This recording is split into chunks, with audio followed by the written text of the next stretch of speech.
2016 deveria ter representado a consagração do Brasil como uma superpotência económica. As indústrias do país cresciam a um dos ritmos mais rápidos do mundo e tinham ultrapassado mesmo a Índia e a Itália, aproximando-se da França e do Reino Unido em termos de produção económica. A esperança média de vida, o acesso à saúde e à educação, os rendimentos médios, a confiança dos investidores e a estabilidade política, até mesmo a influência global, a mobilidade social e até o valor da sua moeda estavam em alta. Além do sucesso interno, o país prometia ser um importante centro regional, capaz de impulsionar o resto da América do Sul, ao apresentar um grande mercado consumidor local e um parceiro comercial. Mas em 2016 isso tinha desaparecido. Os Jogos Olímpicos, que deviam ter sido uma forma de mostrar ao mundo a história de sucesso brasileira, transformou-se numa vergonha global. As instalações foram construídas à justa, as arenas estavam rodeadas de lixo e o custo imenso de acolher os Jogos levou a cidade à falência. Enquanto os funcionários públicos necessários para acomodar os Jogos estavam sempre em greve e sem receber. Ora, a dinâmica económica dos Jogos Olímpicos em si já é um problema, mas sempre foi uma forma de os países, através de parcerias, apresentarem-se da melhor forma no cenário mundial. Se era esta a melhor imagem que o Brasil tinha para mostrar, isso refletia os grandes desafios que o país enfrentava. Desafios que não melhoraram desde então. Desde o seu auge, em 2011, onde o seu PIB era 2,6 bilhões de dólares, até 2020, com 1,4 bilhões, cerca de 600 milhões de perdas. Mais recentemente, já em 2024, conseguiu recuperar e está figurando nos 2,1 bilhões de dólares de PIB.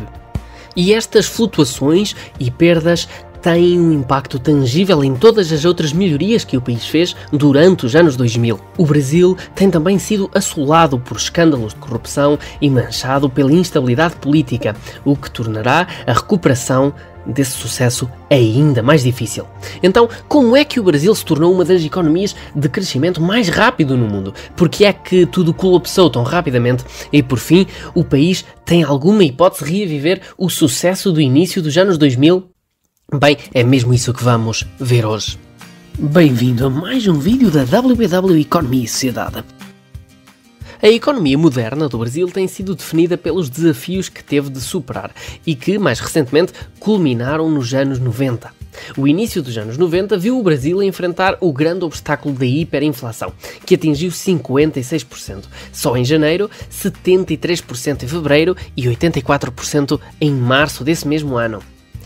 Com pressões crescentes e pouco tempo, o governo brasileiro foi forçado a tomar medidas drásticas.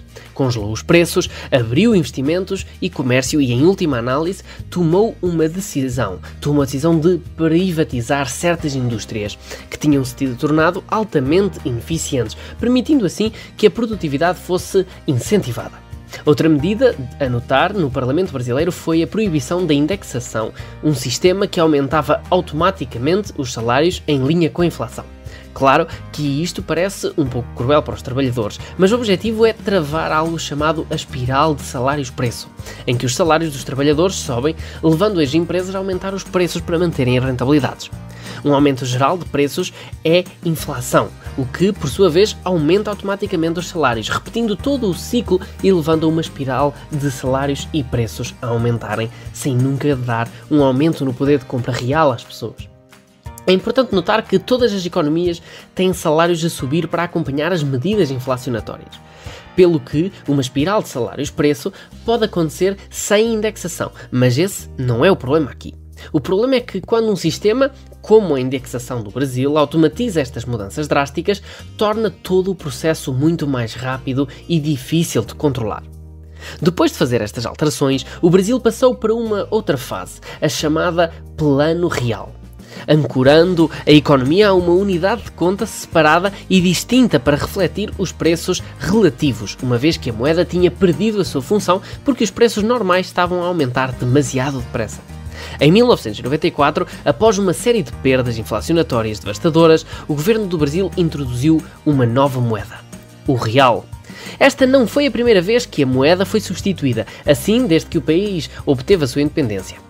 A hiperinflação era uma ocorrência comum no Brasil, até àquele momento. Tanto que, se a moeda atual fosse trocada pelas moedas anteriores, seria permutável por um valor que cifra os 2,75 quintilhões de reais originais do país. Por isso, o país precisava de algo mais do que novos retângulos de papel para convencer os participantes na economia de que desta vez sim, seria diferente. Felizmente, o Brasil é enorme, com uma área total de mais de 8,5 milhões de quilómetros quadrados, e nesta vasta terra existem vastas quantidades de recursos. O facto de a sua mão de obra ser impressionante, com cerca de 108 milhões de pessoas, também não é nada irrelevante. Quase todos são incrivelmente baratos, pelo que o país tinha muitas exportações fáceis e mão de obra barata para processar essas exportações. O Brasil já era uma economia orientada para a exportação, mas recebeu um impulso significativo a partir do ano 2000, graças à sua nova moeda, mais estável, indústrias privatizadas, mais produtivas e, mais importante, uma enorme procura de recursos naturais vinda da China, que estava em rápida industrialização. Antes do boom, o Brasil estava numa série de crises. A constante instabilidade política e corrupção, juntamente com a má gestão dos fundos, tornaram-no uma economia subdesenvolvida. Mas esta subida radical das exportações fez com que parecesse mais uma economia avançada. Apenas em uma década conseguiu mudar um paradigma. Além disso, enquanto os principais países se esforçavam desesperadamente para lidar com a crise financeira global de 2007-2008, o Brasil conseguiu isolar-se após o impacto inicial, contando com as exportações de matéria-prima principalmente para a China, que acabava de iniciar um colossal plano de estímulo económico que ascendia a 586 mil milhões de dólares. Esse dinheiro foi utilizado para financiar uma expansão de construção massiva, para a China sair da crise, claro. E isso significava que era preciso matérias-primas, e muitas, que as obteve de países como o Canadá, a Austrália e sim, o Brasil, todos os quais saíram bem durante a crise do subprime. Também ajudou o facto de o setor financeiro brasileiro ser relativamente básico na altura, tendo sido reconstruído apenas no início dos anos 2000 após a crise da hiperinflação. Assim, evitou consequências como lidar com os instrumentos financeiros avançados que fizeram colapsar os setores financeiros nos Estados Unidos e na Europa. Na verdade, o seu PIB só caiu cerca de 3% no último trimestre do ano de 2008 e cerca de 1% no primeiro trimestre de 2009. A partir daí, a economia recuperou rapidamente o forte crescimento. Por pura coincidência, apenas 2 anos antes da crise do subprime, o Brasil tinha terminado de extrair uma porção da floresta da Amazónia, do tamanho do estado da Califórnia. Para quê? Para extração de recursos naturais. Esta é, por muitas razões, um método de extração controverso e em curso, mas que levou a lucros crescentes. Nestas áreas existia uma verdadeira cornucópia de materiais valiosos, incluindo o ferro, bauxite, manganês e ouro, sem mencionar a própria madeira, que também era uma exportação valiosa. Também se descobriu o que é popularmente conhecido como o campo petrolífero 2B, a maior fonte de hidrocarbonetos recentemente descoberta no hemisfério ocidental. Esta descoberta continha cerca de 8 mil milhões de barris de petróleo recuperáveis. Por outras palavras, esta foi a descoberta que permitiu ao Brasil transcender de um notável interveniente regional para uma potência total, ainda que com toda a turbulência política e com tudo o que com isso acarreta. Isto levanta uma questão. Se o Brasil encontrou a saída da maior crise económica das últimas décadas, com enormes quantidades de recursos naturais, tanto no mar como em terra, o que é que causou propriamente o colapso? Bem, por muito que se tente evitá-lo, e aqui no canal tentamos, aqui a política entra em jogo e o panorama não é bonito. Tudo se resume ao lado lamentável e obscuro da governação regional. O Brasil é composto por 26 Estados federais, com 26 Estados e um Distrito Federal. Os 26 Estados estão integrados no que se designa por 5 regiões: Norte, Nordeste, Centro-Oeste, Sudeste e Sul. Pode parecer óbvio, mas quando um Estado-nação regional é coeso e colabora para o bem comum de todos e os funcionários eleitos agem com o interesse público em mente, a governação regional pode ser uma coisa muito boa. Os Estados Unidos, por exemplo, têm uma grande diversidade e redundância incorporada na governação e na política económica entre os seus Estados, para que uma má ideia não possa fazer cair o sistema coletivo. Mas isso só acontece se tudo estiver a funcionar bem. No entanto, se esta cooperação se quebra, há potencial para lucros fáceis relacionados com recursos. Então, passamos a viver aqui num sistema que serve o próprio. Para o Brasil, tudo isto culminou em 2014, quando uma investigação infinitamente pequena sobre um branqueamento de capitais numa lavagem de carros local se transformou no que alguns consideram o maior escândalo político ocidental da história moderna. Atingiu centenas de políticos e algumas das maiores empresas do país, principalmente estatais e empreiteiras. A operação começou a partir de uma investigação sobre conexões entre doleiros e políticos. Alberto Iacef foi preso em março de 2014 sob suspeita de intermediar pagamentos de propina entre políticos, empreiteiras e dirigentes da Petrobras. Que Vossa Excelência está errado. Pouco tempo depois, também foram presos o ex-diretor da estatal, Paulo Roberto Costa, e outros integrantes do esquema. As investigações sobre a Petrobras começaram no âmbito da Justiça Federal do Paraná, estado onde houve as primeiras suspeitas. Depois, integrantes do Ministério Público Federal e da Polícia Federal de Curitiba criaram forças-tarefas para a operação. Da parte do Ministério Público, o comandante da equipe foi o então procurador da República, Deltan Dallagnol. Uma investigação federal, apropriadamente designada Operação Lava Jato, incendiava a confiança do público. À medida que dezenas de políticos de alto nível eram acusados de peculato, isso foi uma tragédia. Já que a Petrobras, por exemplo, tinha sido anteriormente apelidada de a maior empresa e um símbolo nacional do país. Em junho de 2015, um esquema massivo para defraudar a Petrobras em contratos para desenvolver as chamadas reservas de petróleo do pré-sal, encontradas offshore em 2007, tinham aparecido no radar dos investigadores. Além disso, os relatórios sugeriam que os procuradores federais também estavam a investigar o setor de geração de eletricidade. Os fundos de pensões dos funcionários e as empresas estatais, o Banco Nacional da Moeda e de Desenvolvimento Económico e Social estavam juntos. A isso juntou-se uma investigação iniciada em 2005, conduzida pelo Ministério Público do Brasil, pela Polícia Federal e pelo Tribunal de Contas da União.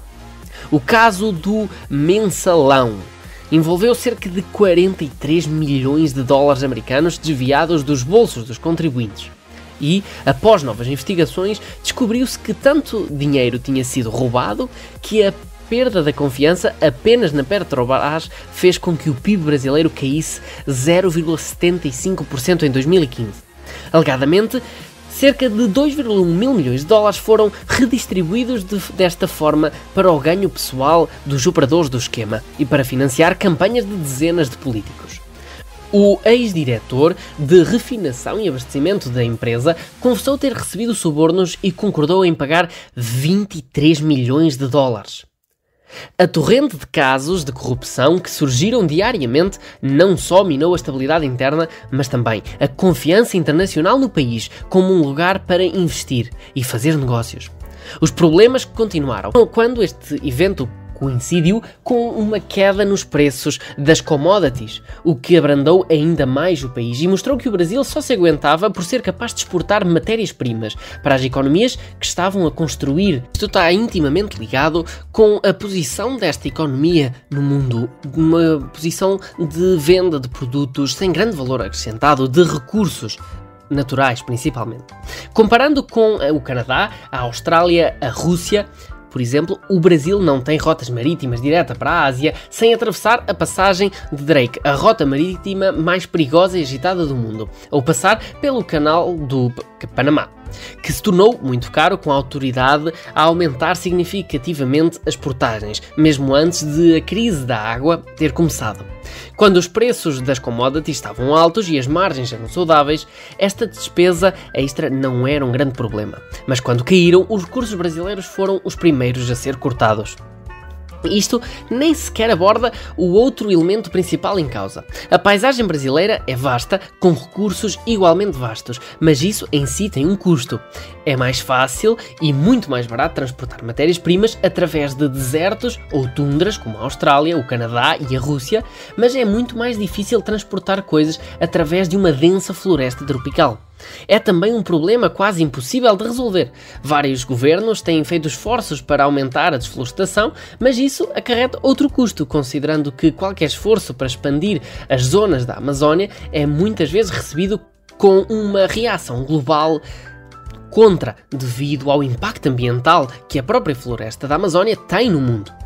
Na verdade, a União Europeia estagnou as relações comerciais quando o Brasil fez esforços para abrir um caminho, forçando-o a tentar encontrar outra alternativa. Um exemplo de tal alternativa seria a resposta do governo em cortar as taxas de juro e aumentar os gastos, que é normalmente a resposta para estimular uma economia em abrandamento. Mas isso só funciona quando o problema é a confiança do consumidor. Não resolve um problema fundamental, que era a falta de confiança no próprio país e nos próprios sistemas. Como resultado, o Brasil testemunhou o colapso de outras indústrias locais, à medida que muito dinheiro deixava o país. E como é o caso de qualquer nação, quando o dinheiro sai, os trabalhadores qualificados muitas vezes partem com ele. Alguns chamam-lhe a diáspora brasileira, mas resume-se essencialmente a uma devastadora fuga de cérebros, com a imprensa brasileira a relatar que a educação e o investimento em ciência e investigação têm sido um obstáculo ao trabalho dos profissionais altamente qualificados no país. Confrontados com menos recursos, investigadores de ponta têm procurado melhores oportunidades nos estrangeiros. A maior parte dos imigrantes estão a ir para os Estados Unidos. Mas o país que emitiu mais vistos de trabalho, estudos e negócios para brasileiros, curiosamente, não foram os seus vizinhos, e foi sim a China. De acordo com os dados fragmentados, o número de imigrantes brasileiros a mudar-se para a China aumentou cerca de 321%. A pensão no país do Paraguai também cresceu 175%, com programas universitários competitivos, para não mencionar os incentivos para empresas e cortes fiscais. Atualmente, há muito pouco que o Brasil possa fazer para reter os seus melhores solucionadores de problemas atuais e potenciais, a não ser tentar jogar o mesmo jogo, um que não está a funcionar a seu favor. Impostos mais baixos e o aumento de gastos têm endividado o país, e o valor do real caiu, tornando mais difícil o serviço dessa dívida através da tributação. Até agosto de 2024, de acordo com o Tesouro, o Governo Central do Brasil registrou um déficit orçamental primário maior do que tinha esperado em maio. Pressionado pelo aumento dos benefícios das pensões principalmente, os gastos do governo também aumentaram 14% em termos reais em relação ao ano anterior, impulsionados por um aumento nos benefícios de pensão em comparação com os aumentos de 9% nas receitas líquidas. Crescimento negativo, maiores gastos do governo, preços em alta, desvalorização da moeda e menores receitas fiscais são uma mistura muito perigosa, especialmente quando comparada com a situação em que o país se encontrava há menos de uma década. Os Jogos Olímpicos do Rio são o exemplo perfeito. Embora as festividades parecessem boas momentaneamente para o Rio de Janeiro e para o resto do Brasil até, no papel, a imprensa regozijou-se quando as imagens mostravam a justa posição estética entre o local do evento e as favelas ao seu redor. Relatos posteriores sobre como criaram o espaço suficiente também não ajudaram nada, pois jornalistas documentaram como famílias empobrecidas foram expulsas das suas casas apenas para que estas fossem demolidas para as diversas construções necessárias às competições. Claro, isto é representativo da crise contínua com que o Brasil continua a lutar. Condições de vida difíceis, estabilidade política mínima, talvez melhor demonstrada pelas cenas de violência em Brasília após as últimas eleições e contínuos escândalos de corrupção. Então, com a fuga de investigadores, a fuga de cérebros, o abrandamento das exportações, o colapso das indústrias locais e hordas de cidadãos furiosos, o Brasil tem realmente uma hipótese de reviver o sucesso no início dos anos 2000? A resposta é curta e é sim, pode muito bem fazê-lo. Claro que ninguém pode prever o futuro, muito menos os economistas, mas como todos os sinos e assobios do boom inicial a desvanecer, o Brasil ainda tem uma abundância de recursos muito grande, o que significa que o jogo da exportação, embora atualmente problemático, pode experienciar um efeito de recuperação nas próximas décadas. Portanto, o Brasil é um país maltratado, é verdade, e magoado por décadas de engano político e má gestão económica. O Brasil já passou por este ciclo muitas vezes, mas assim, como não há razão para pensar que desta vez será diferente, também não há razão para que se tenha de repetir. Obrigado por teres visto o vídeo até aqui, espero que tenhas gostado e achado útil. Não te esqueças de subscrever aqui o canal para não perderes vídeos como estes. Muito obrigado e até ao próximo.